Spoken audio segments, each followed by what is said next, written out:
عادة السعودية هي الأخت الكبرى يعني للدول العربية، أنا مع أنه يكون التوجه باتجاه دول الخليج، دول مجلس التعاون الخليجي والمملكة العربية السعودية، لأن المملكة العربية السعودية عندها خارطة 2030، عندها خارطة جيدة وفيها تفاؤل وفيها عمل وفيها جرأة تقوم بها السلطات في السعودية، وهذا أمر جيد وإيجابي. حتى السعوديين بدأوا يتنفسوا الصعداء، تتغير وجه المملكة، يتغير نحو الأفضل. طبعا نتمنى لهم التوفيق حكومة وشعبا، وإلى الأمام للشعب السعودي الكريم والعظيم والجار.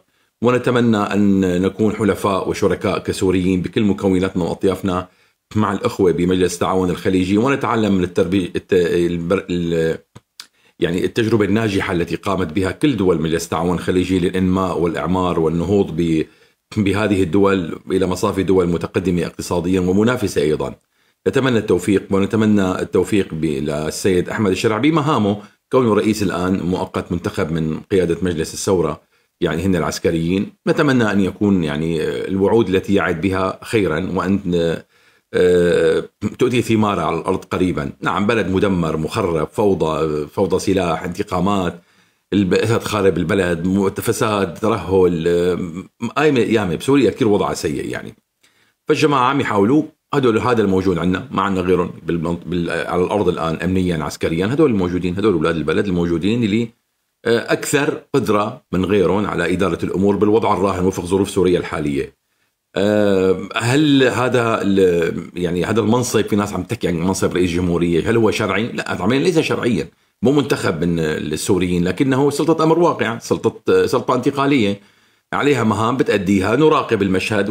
وعود كثيرة أحمد الشرع رئيس الجمهورية، وعد وعود كثيرة، وبالتالي نراقب كإعلاميين كمواطنين هذه الوعود. يجب أن نساعد على تنفيذ هذه الوعود، ما نكون معطلين. كمان أنا قلتها قبل هالمرة، ما نكون ناقدين لمجرد النقد والتدمير، لا، النقد هو للتطوير وليس للتدمير.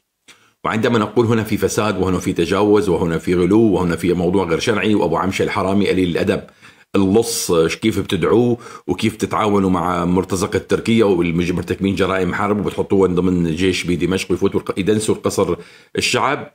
طبعا هذا حقنا أن نتكلم كصحفيين، هو رجل مجرم، هذا مجرم ومتوغل بالدم لشوشة أدانه يعني. وعدوه هو للاستقرار بسوريا، هو يعمل فقط من أجل المصالح التركية، اللي هو أبو عمشة، إضافة لحاتم أبو شقرة وشلة الزعراني اللي اجتمعوا دعيوا. قد يكون له حسابات أحمد الشرع، ينحني للعاصفة مثل ما بيقولوا بالعامية، عم يلعب المقصقص ليجي الطيار، عم يحاول يسايرهم بفترة، حطوا قائد فرقة 25 حاطوا كذا.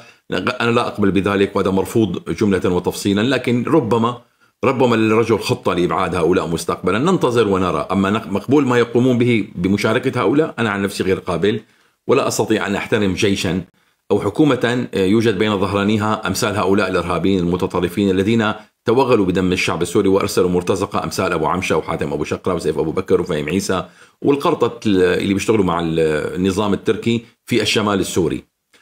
وشفنا الجرائم اللي عملوها بعفرين التي يندلها الجبين، والتهجير والمفخخات والسيارات والإرهاب اللي قاموا به بعفرين. كانت آمنة، ما شفنا الرزالة والزعرنة غير لما فاتوا عليها.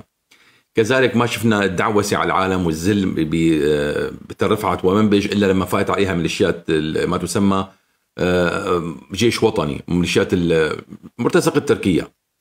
الآن مؤخرا اليوم بث لقاء مسجل، هو بث لقاء للسيد أحمد الشرع، سئل أسئلة كانت إجاباتها خطيرة حول موضوع العلاقة مع قسد، حول على موضوع الانتقال السياسي، حول موضوع الديمقراطية، حول موضوع ما شكل سوريا القادم. والسؤال الأكثر صدمة كان لأبواق تركيا وزبانيتها ومن طبلجيتها ومن زمرجيتها، أن سوريا ستذهب إلى دولة مدنية، دولة ديمقراطية. يعني لا يوجد مشروع دولة مذهبية، دولة سلفية، دولة جهادية، دولة إسلامية، لا، دولة مدنية تعددية ديمقراطية. وهذا ما وعد به أحمد الشرع الوفود الأجنبية، والمملكة العربية السعودية طلبت ذلك أيضا من مطالب السعودية، أنه يكون في دولة مستقرة يشارك الدروز، العلويون، الكرد، ما يكون في اقتتال بسوريا، وإنهاء المواجهات، ولا تحول سوريا إلى حرب أهلية، وإرضاء كل المكونات السورية. وهذا ما تعهد به السيد أحمد الشرع. في سؤال مباشر على قناة سوريا التابعة لعزمي بشارة ولقطر ممولة، سئل حول العلاقة مع قسد، قال العلاقة جيدة، وسيكونون جزء من الجيش السوري، هذا ما وعدونا به قسد، وسلاحهم راح يكون سلاح دولة، وسيشاركوا ببناء الدولة معنا، يكونوا شركاء ضباط وأمنيين وقيادات أمنية وقيادات عسكرية. وسلاح قسد سلاحنا، لأنه هذول جزء من الدولة، وهم سيكونون جزء من قوام هذا الجيش ولاد البلد الجماعة.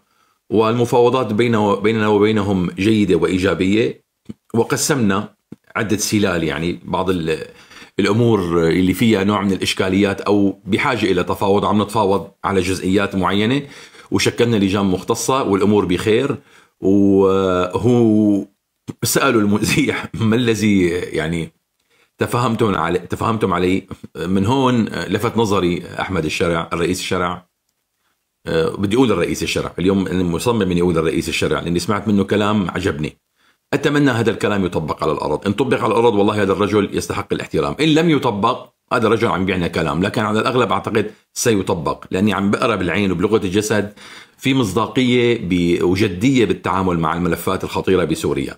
قال بالحرف سابقا، قال الأخوة الكرد هن جزء من المكون السوري، شعب عظيم له تاريخ، له لغة، له ثقافة، هضمت حقوقه، قضيته قضية عادلة، لابد من أن ينال حقه كاملا مكملا بالدستور السوري الجديد، من لغة، من ثقافة، مشاركة بالسلطة، إدارة شؤونهم ضمن الدولة السورية الموحدة، أن يكونوا شركاء معنا بالأمن، شركاء معنا بالجيش، شركاء معنا بالبرلمان، بالحكومة. هذا كلام مطمئن، وهذا ليس فقط للكرد، هذا لكل المكونات السورية ولكل الأقليات. ولا يريد دولة محاصصة الرجل وأقليات ونرضي الأقلية الفلانية والأكثرية، وأنا لا أقبل شخصيا، أنا سمير متين لا أقبل بذلك. لا أريد دولة محاصصة، أريد دولة مواطنة يتساوى بها الجميع، كل واحد حسب كفاءته يتقدم إلى الأمام.